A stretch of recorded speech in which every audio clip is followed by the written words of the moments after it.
It was one of the most difficult and rewarding times of my life. I'll never forget my daughter looking at the front door and she's like, "Mom, why is there so much garbage at the front door?" And I said, "Well, we can't afford pickup this week. We have to be really creative." And at the same time, I'm building myself as a human being and becoming more present and seeing the halo effect and the impact it's having on my family and my nephew who's living with us, and realizing that there is a different way to live. And You 18 know, months later, we bought it back. entrepreneur, I can relate to developing something from just an idea and making it bigger. And then also maybe it kind of outgrowing the original intent. And, I went to a lot of business seminars when I first started, and they talked about your end game, or, how do you scale? When do you sell? So that's a really common thing for entrepreneurs. Um, Even when you love your baby, that sometimes that's the next step. And so you did that, and then it just had terrible consequences that nobody could have predicted.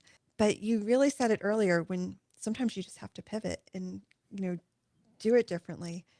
So when you decided to buy back your company, what did that process look like?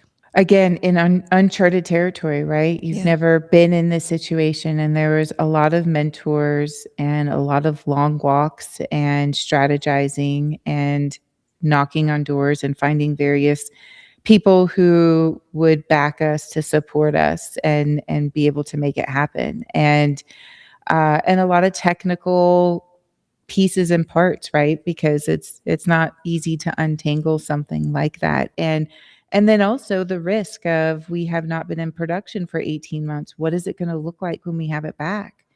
Are the customers going to come back? And it was only maybe 4 months ago that I got to tell, we just had our year anniversary, that I got to tell our customers the story and say, this is what happened and this is where we've been and this is where we're going. And emails and the support and the phone calls were overwhelming. I mean, I was in tears of joy day after day.